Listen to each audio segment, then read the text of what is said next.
Bem, aqui nós temos uma vista anterior do coração, onde podemos observar os primeiros ramos da artéria aorta. Esses primeiros ramos podem ser observados aqui na raiz da aorta, que seriam a artéria coronária esquerda e a artéria coronária direita. Bem, eles se originam do seio da aorta, do lado direito e do lado esquerdo, respectivamente. A artéria coronária direita, ela possui seu primeiro ramo, denominado o ramo do nó sinoatrial. Seria o seu primeiro ramo. A artéria coronária direita, ela segue pelo sulco coronário, vai num trajeto em direção direita, até que num determinado ponto, pela margem direita do coração, emite o seu segundo ramo, que seria o ramo marginal direito. Então, a artéria coronária direita, saindo da raiz da aorta, pelo seio da aorta do lado direito, emite o primeiro ramo, que seria o ramo do nó sinoatrial. Ela se continua pelo sulco coronário, emitindo um ramo marginal direito. Lembrando que esse ramo ele não alcança o ápice do coração. Após emitir o ramo marginal direito, a artéria coronária direita ela se continua, tomando uma direção posterior, como nós podemos observar nessa figura. Seguindo pelo sulco coronário, agora numa vista posterior, a artéria coronária direita vai chegar na altura do septo interventricular, aonde ela vai emitir este ramo, que é o ramo interventricular posterior. Poderá emitir também um ramo para o nó atrioventricular, cujo complexo arterial denomina-se a cruz do coração. Então, como podemos observar, a artéria coronária direita ela emite 3 ramos principais, que seria o ramo do nó sinoatrial, o ramo marginal direito e, numa vista posterior, a continuação da artéria coronária direita, formando o ramo interventricular posterior, um ramo do nó atrioventricular, que constitui um complexo arterial denominado cruz do coração. Agora, nos referindo à artéria coronária esquerda, que também parte do sulco coronário, ela tem um trajeto curto, enquanto coronária esquerda, porque neste ponto da aurícula esquerda ela vai emitir os seus 3 ramos, sendo este primeiro aqui, descendo anteriormente, denominado um ramo interventricular anterior, que, como é observado na figura, ele alcança o ápice do coração. A artéria coronária esquerda ela vai emitir, ainda nas adjacências da aurícula esquerda, pelo sulco coronário, um ramo circunflexo da artéria coronária esquerda. Esse ramo circunflexo ele emite um ramo que vai margear justamente a margem esquerda do coração, denominado artéria marginal esquerda.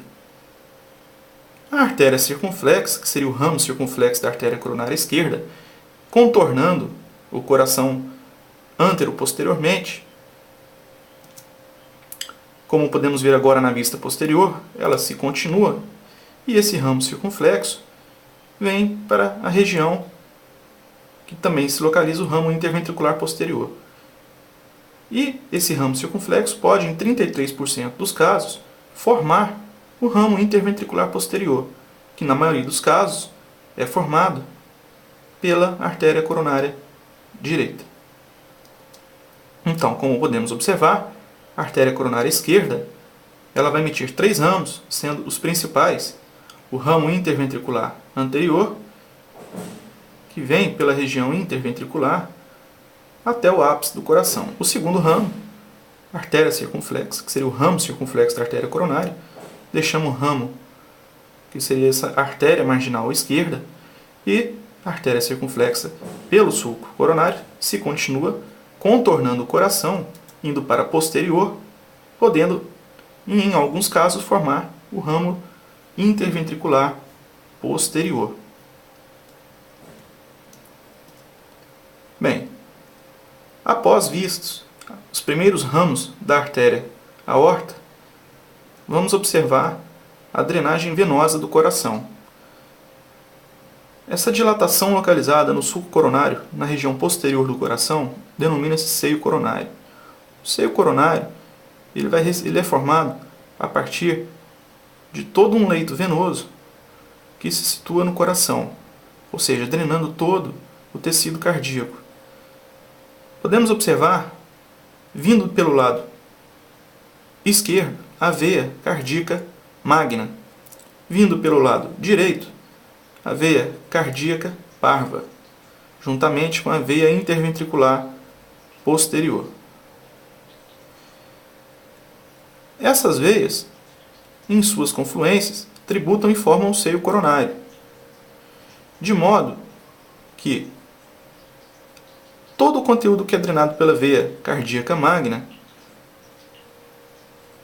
e, em relação ao suprimento arterial, todo o conteúdo drenado por ela refere-se ao território de suprimento da artéria coronária esquerda,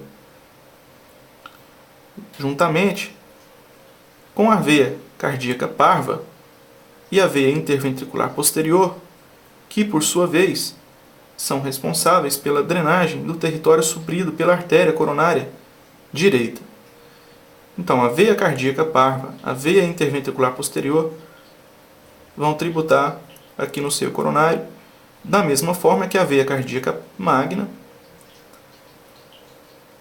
também vai tributar nessa região. Então, essa veia cardíaca magna, ela é formada a partir da veia interventricular, que vai formá-la. Essa veia interventricular seria a veia interventricular anterior, que neste ponto encontra-se não tão visualizável, porque é uma vista posterior que a gente observa nesta imagem. Então, a veia interventricular anterior formaria a veia cardíaca magna, que por sua vez segue aqui junto da artéria circunflexa, até que nesse ponto ela se une a outras veias, formando o seio coronário. Pelo lado direito, a veia interventricular posterior e a veia cardíaca parva vão terminar aqui pelo lado direito, também formando o seio coronário. Seio coronário, que por meio do ósteo do seio coronário desemboca, ou tem a sua desembocadura no átrio direito.